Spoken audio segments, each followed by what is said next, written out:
if the sound is better, but it's not anything I have here. Let's see, Lance or somebody, if you guys find the video, I apologize that I just canceled and tried to start a new one. Let's see if it pops up and people find me. As always, not financial advice. Please don't listen to me. I'm just sharing this stuff for entertainment purposes only. As always, you guys need to do your own research when making any financial decisions and reach out to a financial advisor. So let's give it a minute or two, see if anybody finds the video, and then I'll start rambling again. I apologize. I don't know what happened with the sound because everything on my end, you guys there, is the sound working okay? I apologize. The microphone was working. I unplugged it to see if the phone would work. But I'm not sure if the sound is any better on this. I think it's something to do with YouTube, not my setup, because I'm just going straight through the phone. Are you guys able to hear me? Anyone there? Uh-oh, I'm guessing not, since people came in and left. Are you guys able to hear? Is there any sound? Is there sound? If not, just let me know in the chat section. And I guess we'll have to try later or tomorrow or something else, because I'm not sure what's going on. It's not the setup. It's just at this point I turned off the microphone. It's literally just my phone, which the sound should be fine. So I'm guessing it's something with YouTube or connection or something like that. If somebody's in the chat section and is looking and can answer if the sound is working okay, that would be great. I hate the idea that I'm just rambling away and nobody can even hear it. Okay. I don't know what happened, Lance, because I even unplugged, I unplugged the microphone and just went through the phone and it still wasn't working. And anyway, I apologize. The only thing I could think of was to cancel the live and just start a new one. Maybe people find it, maybe they don't, but it is what it is.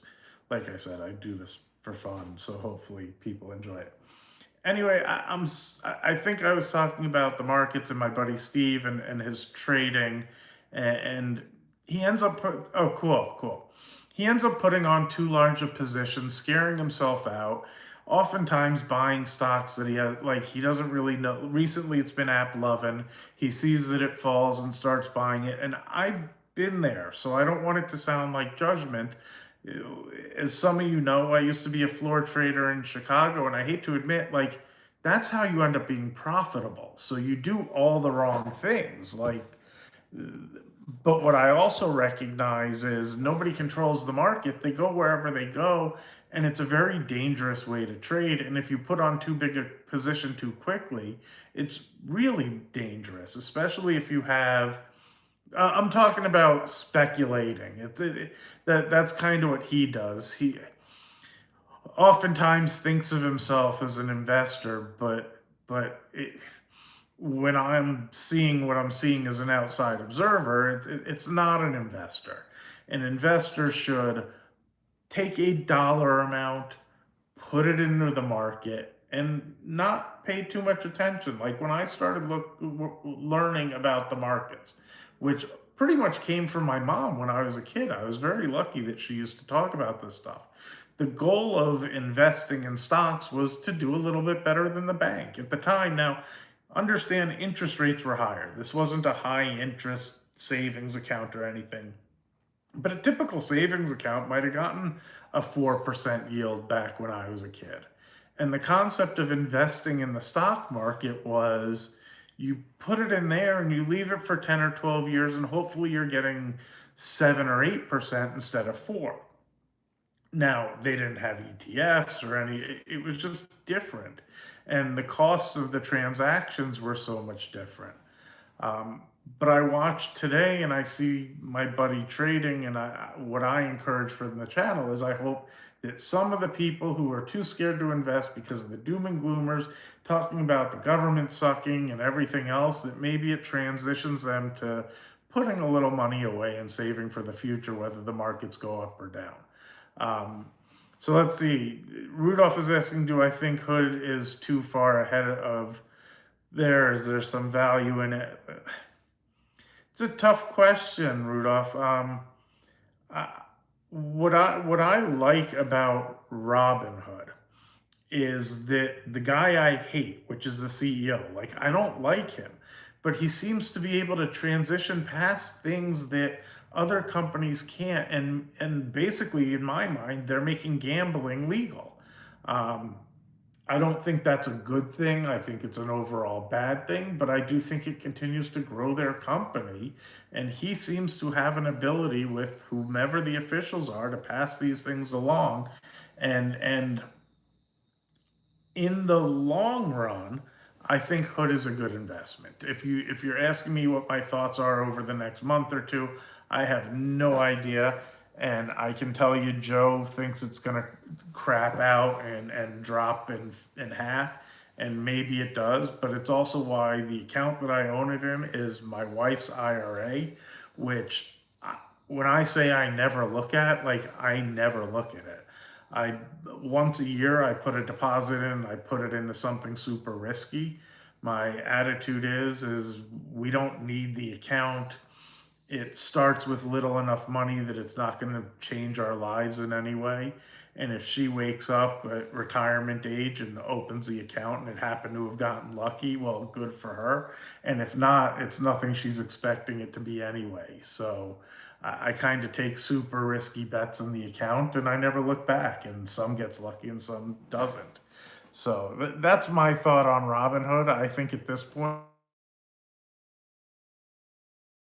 sorry, I got a phone call, but I turned it off. When I look at it, maybe I should trim the size a bit, but that wasn't the point. The point really was maybe she gets lucky and maybe not. Let me just thumb through some of these and see if there's any questions. Semi-killer stocks. All right. That's why I hang out with you. Tough questions. It is a tough question. Um, how come they grew? How come they grew out of GameStop scandal? I don't know how they got out of the GameStop scandal. My buddy thinks that people with connections, they have ability to kind of get to the regulators to be able to stop the markets to allow them to get out of the trades, and maybe that's true. Uh, I'm Look, I'm a bit of a conspiracy theorist, and I think that the big bad whatever does impact things, but I also think that it's not to the extreme that a lot of people do. Me investing in Labubu 4K. What is Labubu 4K? Oh, a television? I would invest in that if that's something you want, but I wouldn't see it as an investment. Um, Yes, the Israel lobby is very powerful. And if you think that they control the world, I apologize for your weaknesses and what you lack in life. Because if you let outside forces impact your life like that, that's pretty sad. So forgive me on my little rant there, but I know some people come in here and make those comments. I think it's almost comical. What would you do if you saw a raccoon with a big ass? Probably nothing. And, I'm not sure what would you do. I'd see no concern one way or another. Anyway, I do think it's a bit of a risk on environment. I want to be long the markets. What I started to say before my volume was having all sorts of trouble is the analysts were so negative, and I find analysts are always wrong. So if they're negative, I tend to go the other way. And it's not to insult them. It's not like I look down on them, but people overanalyze their ability. Like nobody is able to predict the future. They're not going to be able to really know where markets are going to go. They're going to do their research and have a good guess, but there's no like what bothers me when I talk about like yield max and some of the stuff that really annoy me is people assume that the professionals have a better understanding of what's going on than they really do. And when I used to trade on the floor, what I can tell you is some of the bank traders were very good, but some of them sucked.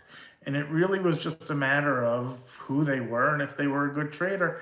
And I guarantee that's no different in those funds or any other fund. And I've seen stuff on Yield Max's webpage that they're looking to train people to trade and follow their strategy, which really confirms that their traders may not be that talented. So they're making these promises, they're selling it to retirees, and I just can't stand it. I think better to learn a little bit and invest for yourself. And if you don't want to learn, there's great options with like VOO and QQQM to not have to figure those things out. SPA, I'll call long term.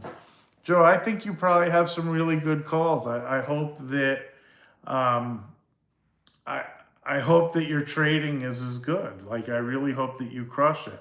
I find that very few people are able to transition and be profitable as trading. I think long-term investing, a lot of people can be profitable.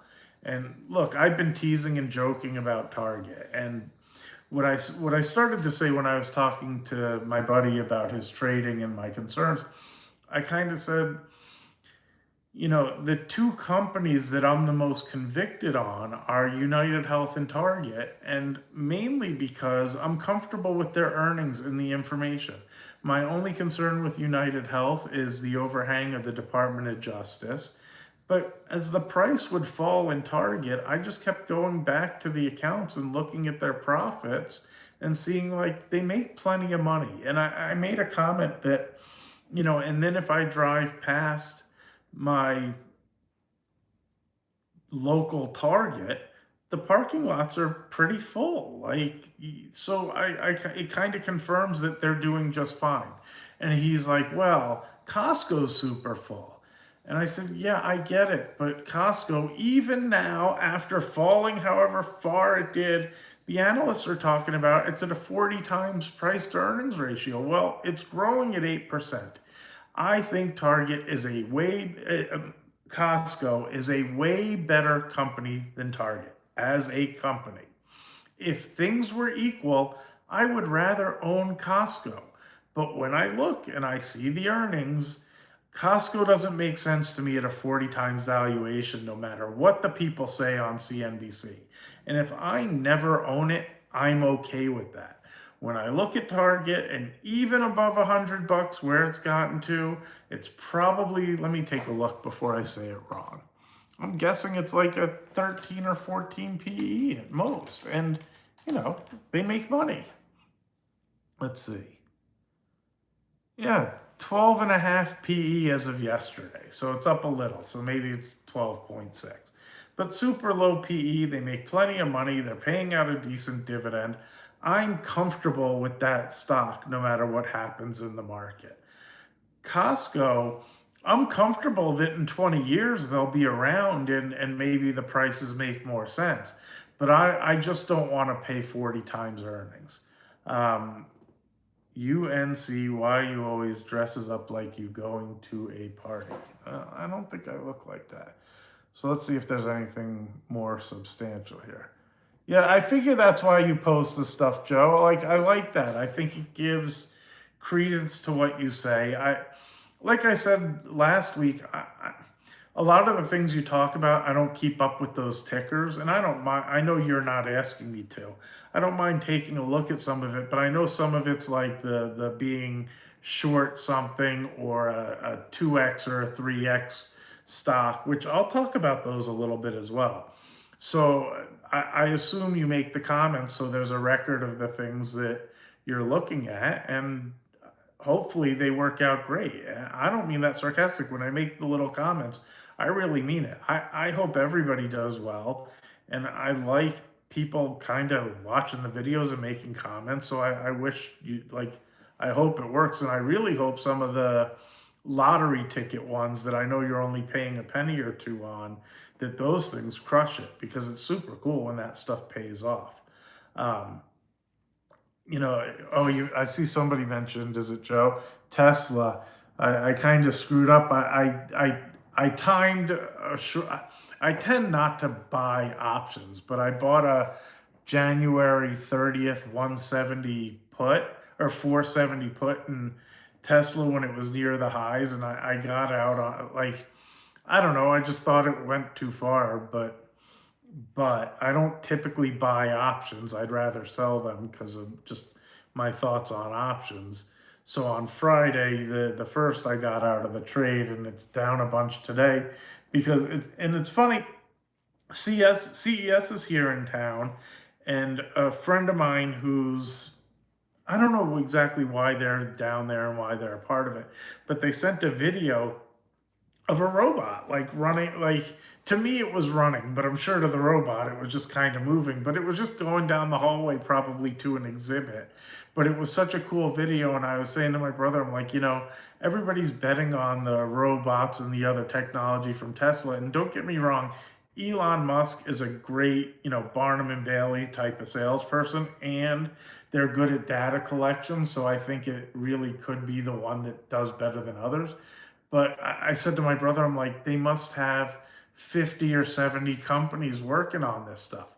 But when I tell you, it is so cool. I like, they sent the video, and the robot is just kind of chugging along, and it's on this WeChat group chat with some family friends, and I think my wife or somebody responded, and they said like it can see the people and move out of the way. It's so cool. I really think in the next 5 years, a friend or two may have one. And in the next 10 years, like, people will have them. And if you're somebody like, when I look at their capability and the things they do, in some ways, even 10 grand, like, I think of people who, we clean our own house. I don't want this heard the wrong way. But somebody who has a cleaning person once a week and is spending, I don't know, 150, 200 bucks every week on a cleaning person over a year, if it's 200 bucks, that's 10 grand. So if they spent 10 grand on a robot who would vacuum and clean and this and that and do all sorts of things, I guess it'll make sense in time. So let's see. Lance is asking, I don't pay attention. Like, I know what they are. I don't know what HUTWULF are, but I know what Nebulous and Palantir are. My thoughts are they're great companies to own as a lottery ticket. Like, I don't understand them well enough. I'm not about to put a real percentage of my portfolio in, but if it was something that attracted to me, like, I would make an Oklo type of bet. I would throw in what I think of as a little bit of money and see if I get lucky.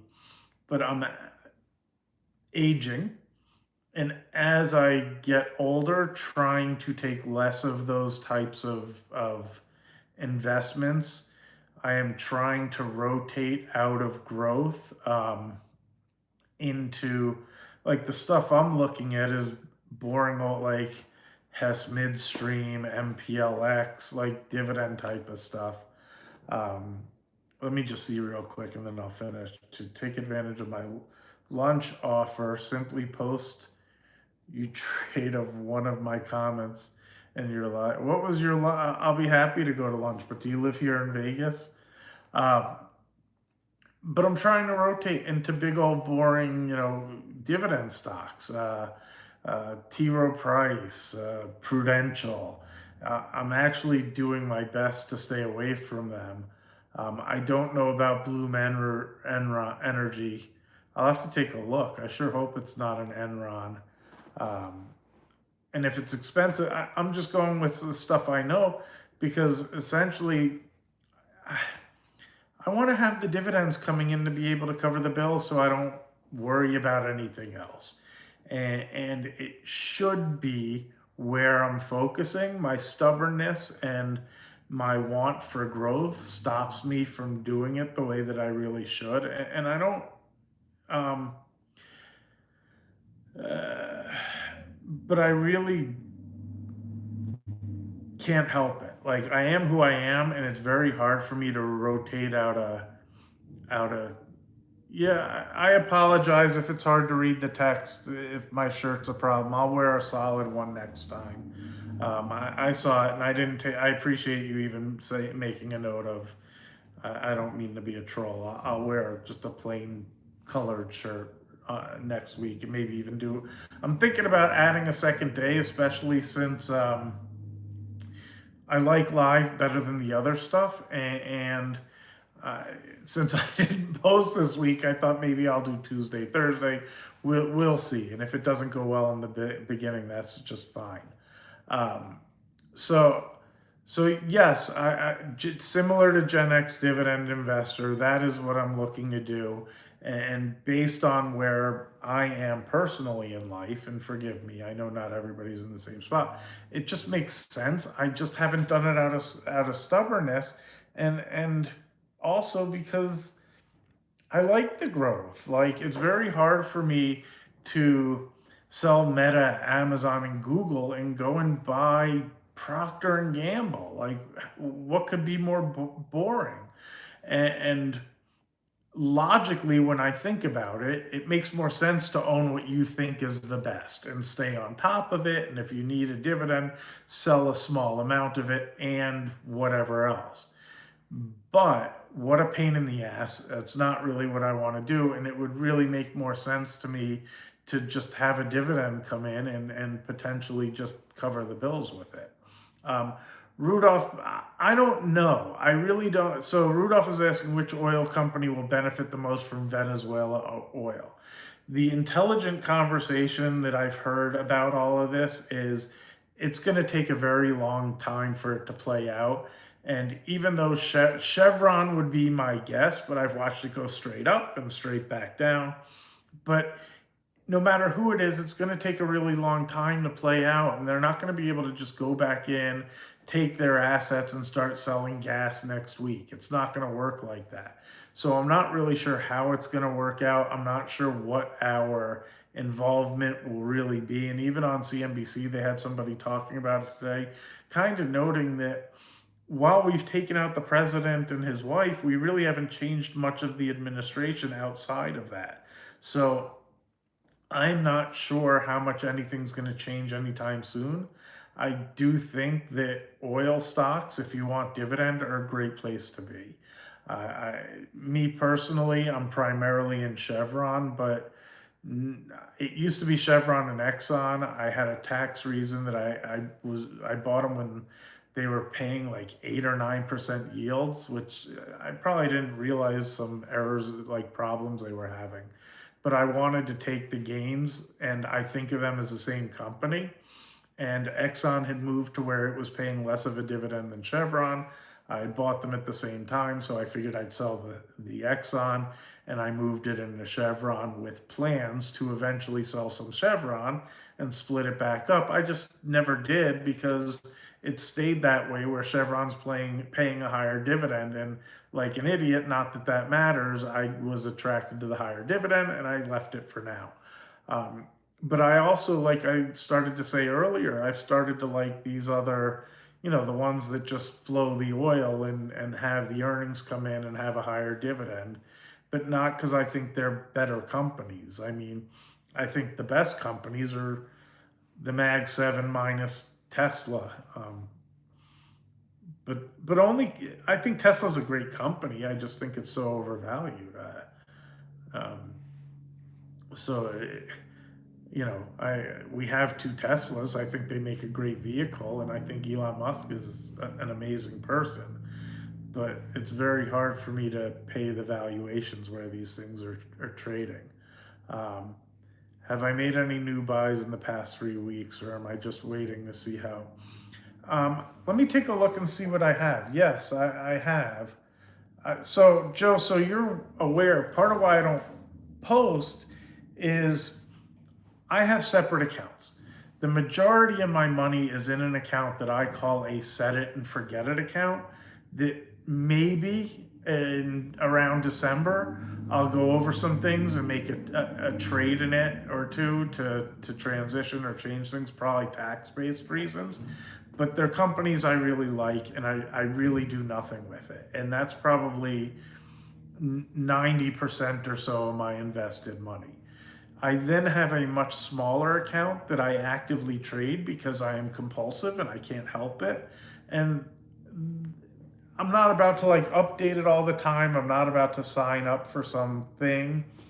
I actually am trading it less, but like even Conagra, which I haven't bought more of, I'm consistently selling calls and puts for weekly and monthly, just getting more premium because I started really enjoying that when I saw the returns that selling options on a boring stock like Conagra does. I've expanded and I do that on Kraft Heinz, Verizon, and Pfizer as well. So I am always making change trades. Um, I'm long Meta, and oh, that's what I bought recently is MTM, which is it's essentially the Aspen and Vail. It's ski resorts. They've had bad snow for the beginning of the year. It pays an exceptionally high dividend. So I thought it got beat up enough. Oh, and SLG. I bought the realty company out of New York. So here's my two reasons. Mountain was getting beat up really bad, and I figure ski resorts will be just fine. They were getting beat up because they haven't had good snow for the holidays, so they figure it's going to impact earnings. But they've been through it before, so whatever. Like I'm sure it'll work out. Um, I still have Oracle. I haven't gotten out of it. I'm trying to hold on to it. I haven't loved the price action, but I am trying to hold on because I think it's gotten sold off pretty good that it's hard. It's a small enough position. It's okay. But I don't like the price action I've seen. I did buy SL Green Realty. Um, to divulge a little on my politics, I really don't like the Mamdani, but I also feel like the fact that it's sold off so hard into that, and I don't. New York real estate is New York real estate. I'm guessing they own some great properties, and I don't see like I'm sure people have moved out and whatever else, but I still think they probably own some incredible real estate in New York, and maybe it's overdone with the nervousness of what this guy's really going to end up doing. Typically, people say a lot of things, and the reality of what happens are totally different. And I figured I don't really have any REITs. So I picked up a very small amount of that. And what I actually plan to do with it, or what I hope to do, is in time. Sometimes what I will do, because I put that in my trading account, is have the account manager buy it in the set it and forget it account, and I'll rotate out of it in the trading account because I'm not about to trade SL Green. I just thought it probably sold off more than it should have. If you're curious, I can go through what's in my trading account if you because I have it up here. I just don't show it because I'm total tech idiot and I don't know how to show it without showing the account number and stuff. So Mountain is going. Oh, you're looking at the charts. Mountain is going to take out 129 um, before it goes higher. Yeah, it really could. And honestly, like I get the nervousness, but I'm sure they've been through some rough Christmases before. I do imagine it probably hurt their ticket sales, but they've been around a while. They own something like 17 different resorts. And I don't think they just have the ticket sales. I think they actually own some other things in the areas as well, including the real estate. And my guess is, next year the weather's better and they sell more tickets. So I don't know. The only thing I worry about is if they're unable to pay their dividend. I didn't research it deeply enough. I got over attracted to a 6% yield. But I didn't delve into the numbers hard enough to see if they're really able to pay it. Uh, but yes, lift tickets are so expensive. I know skiing's always been an expensive sport though. I'm hoping it's just I get sticker shock on a lot of things too. So I'm hoping it makes sense to the people who still do it. Um, but yeah, it's way expensive. So I have a really small Amazon position in my trading account. I bought a tiny bit of AppLovin today. Like I said, that was what the friend's been trading, and I don't really believe in the company, but all of these are small enough positions that I think of it as more like gambling or fun. I then have the Conagra. I also have that in a set it and forget it. Like I told you, I have a tiny bit of Oracle still. I did sell a Chevron put, but it's like a joke. Um, I have Intel here,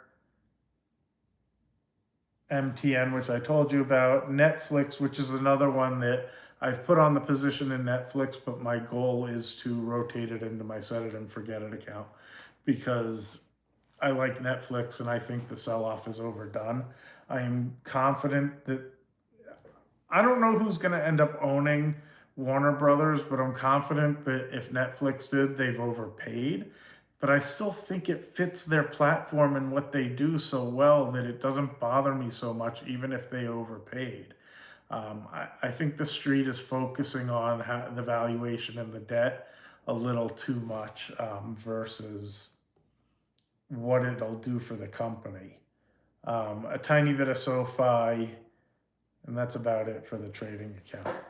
But Netflix, I mean, I think having the studios and the access to, if they wanted to, actually disperse movies into the theater, and I don't know if that's their plan. I think that's an incredible asset to add to Netflix, which is very profitable already. But I also think it gives them a lot of legitimacy to have the all the names that come along with the Warner Brothers history. Because when I go on a Netflix, like they're a little limited in the shows that they offer and the movies. To be able to add Batman and Harry Potter and all of these great these great content that Warner Brothers have, I think that they can turn that into profits better than Warner Brother can. And I think if they overpaid some, it's not the end of the world. Um, with our future dividend endeavors, are you considering covered call ETF? Yes, I am. Primarily JEP-E and JEP-Q. They'll probably be the last ones that I would add if I actually follow through with my rotation into it. Um,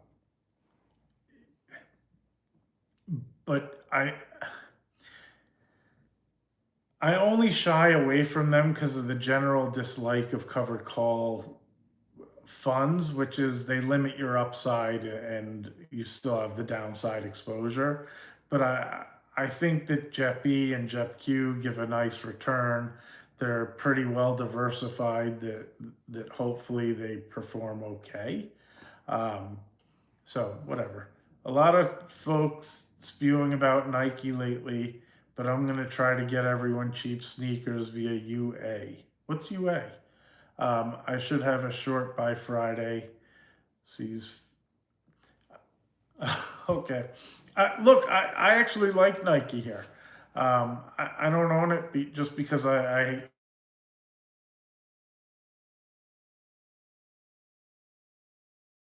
sorry, I try to tell people that I do a live during but I got another call and it kind of freezes the screen for a minute.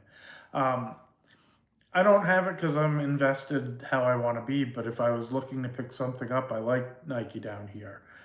I do think that they're legitimately going through a tough time and they have more competition, but I think they have a great name.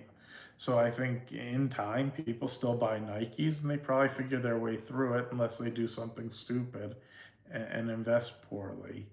Um, but they're pretty entrenched and a lot of kids still wear Nike shoes. So I figure to me, name brand has a lot of power and ability to save a lot of companies, which is why oftentimes the names I pick, even the ones that do poorly, like I own some Kraft Heinz that has been doing terrible. I think, they're at 52 weeks hot lows.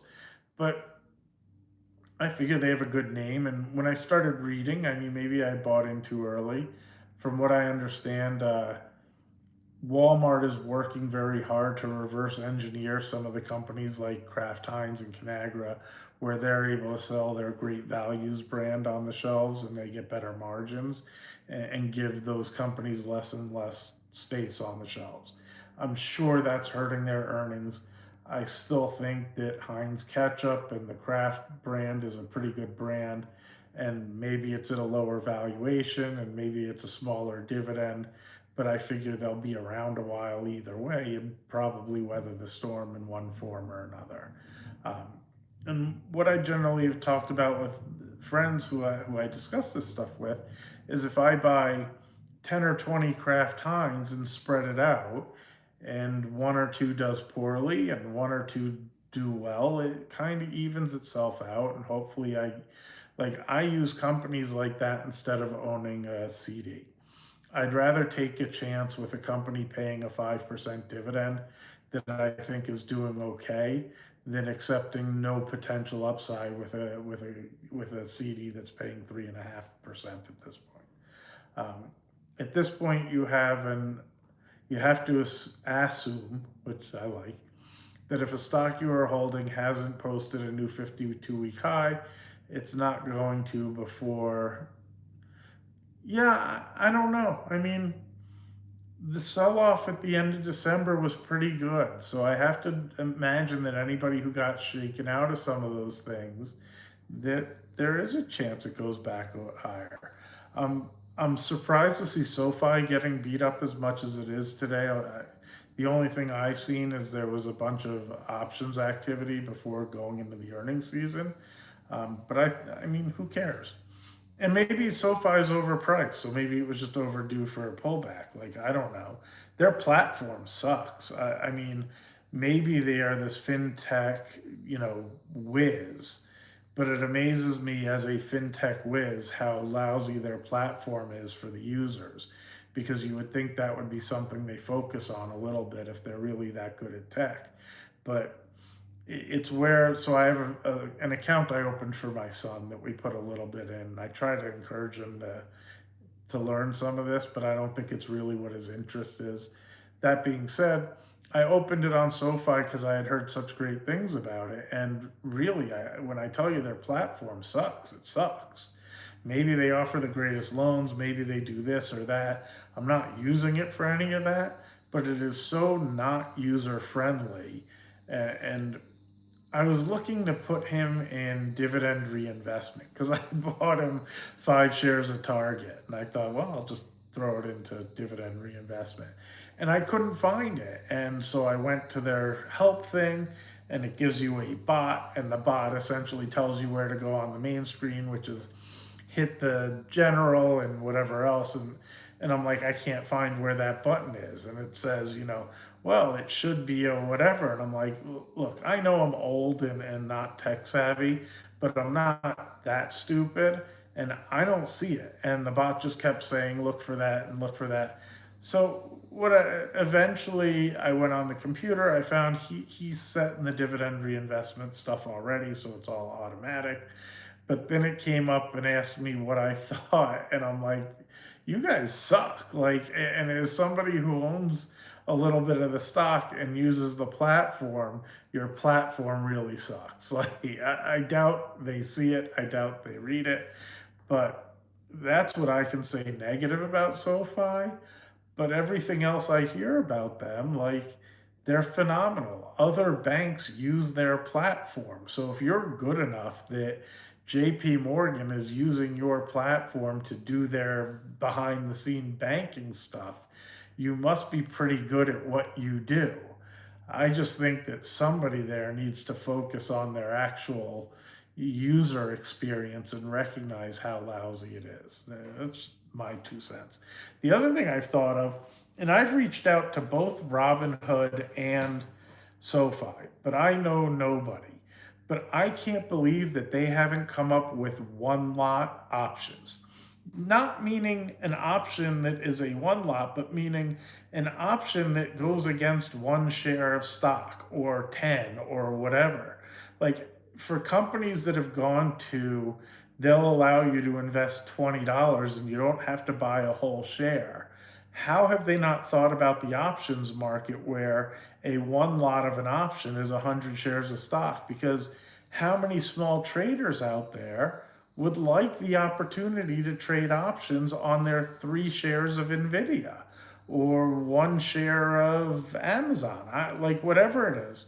And I got to imagine that would be a very good market for one of these. And it can't be hard to do because all you have to do is set up wider prices than what the natural 100 lot options are to take the other side of it.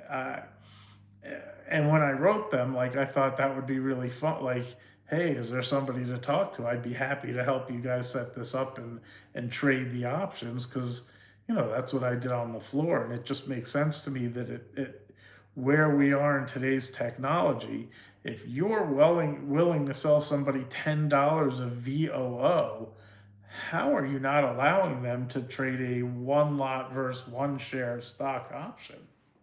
So, just my thought. I don't know if you guys. What do you think about that? Do you think there's people out there who own stocks that they don't have 100 shares, and maybe they would want to sell a call against it, or maybe they would want to sell 5 puts to pick up 5 shares of a company if it went below that price instead of forcing them to push their size up to 100. And I wouldn't take away the other market. I just think it creates an opportunity for potentially driving more volume and allowing people to be able to use some of these options, for pun intended.